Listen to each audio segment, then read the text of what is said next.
Welcome to this edition of Three Outs, three different takeaways from Ole Miss's season opening sweep of Charleston Southern over the weekend. The Rebels just dominating an inferior opponent that's still in very much a rebuild mode. Mark McMillan bringing his Buccaneers to Oxford over the weekend, 9-3 on Friday, 11-1 yesterday, 12-2 here on Sunday.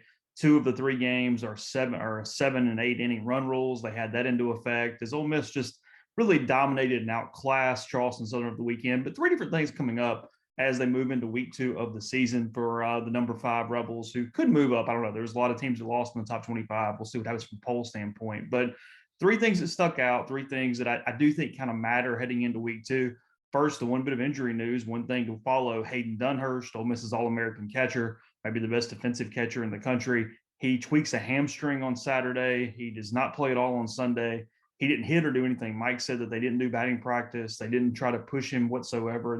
They're being very careful. A year after he fractured that hand, that thumb, he had some issues throughout the season. They're being very, very, very careful with the hamstring. They're not going to rush it. He could play Tuesday. Mike said he probably expects him back at least by Friday against VCU. But with Hayden, you need him healthy the rest of the season. You're not worried about right now. And with Ole Miss, they have very capable backups. Calvin Harris, he was one of the top catchers in the country out of high school. He did a really nice job here on Sunday. He can play some different positions. He needs the at bat. So this ended up could being a blessing in disguise. Dunhurst comes back healthy, ends up not being a factor with that hamstring the rest of the season. Once he returns, this could be a good thing here to get Harris some extended reps for a couple of days. But either way, Ole Miss clearly won the game today without needing Dunhurst. But Dunhurst has looked fantastic these first 2 days. He's thrown out runners. He's receiving. He does so many things with the pitching staff. They need him 100%. It's the one bit of injury news for the weekend, but it's not expected to be a big deal. I think he's going to be just fine. But anyway, Hayden Dunhurst tweaks that hamstring on Saturday. Didn't play, didn't take BP, didn't do anything today. We'll see where that comes up on Tuesday against Arkansas State, and then definitely next weekend against VCU. And then one guy who did have a big weekend at the plate, that is Tim Elko, 2 home runs. He hits one on Friday. He hits one on Saturday. But it's the little things that I want to focus on here. You know, he has that ACL recovery, that repair. He's still going to wear a brace for the next couple months. Mike Bianco told me after the game today that it's not overly necessary, that there's no medical reason to wear it. They just suggested that he keep it on, just kind of an extra precaution here as we move through this season. We knew he was going to hit. He ends up hitting 16 home runs last year, even with most of those coming with the ACL tear prior to the surgery over the summer.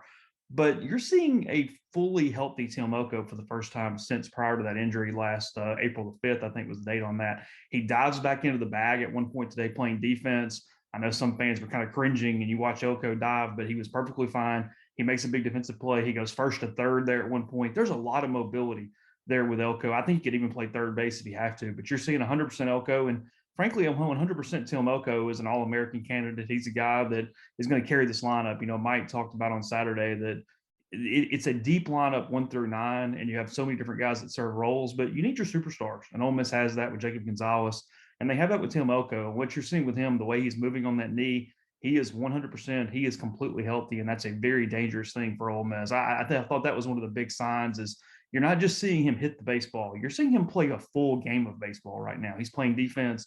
He's running. He's doing everything. So huge news for Ole Miss. Tim looks great. He hits a couple home runs. He's well on his way to a big season if he can stay healthy. And for a first weekend, that was that. And then the other thing to watch is starting pitching. You know, they went all 3 games. They didn't allow very many runs. It was fine.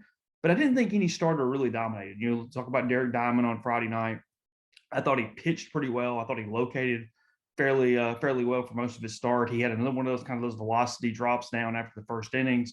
And he just had time. There's not a lot of swing and miss. The breaking ball doesn't have swing and miss in it for the most part. He dominated Charleston Southern with a fastball, and that's going to work. You're going to need to locate that against a lot of teams, but you need that extra pitch for the swing and miss. And we're just not seeing that. So I think that with Derek, that's the next step. He mentioned that the slider is one that he really wants to turn into a little more of a swing and miss. So what does that look like in week 2? What does that look like down the road?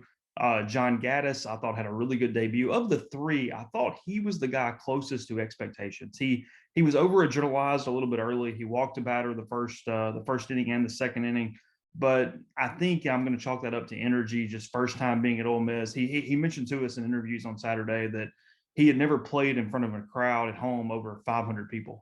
Obviously, there were more than that just in right field. So I'm going to give him a pass early on in some of those things. He works fast. He throws strikes. He does all those cliche things. And I think some of the pitchers are going to play, especially on a Saturday or a Sunday or wherever he kind of ends up in this rotation. It's a Saturday right now. And then on Sunday, Drew McDaniel was just kind of okay. He goes a little over 3 innings, throws 60 something pitches. He also had a bit of a velocity drop. He maxed out around 91, 92.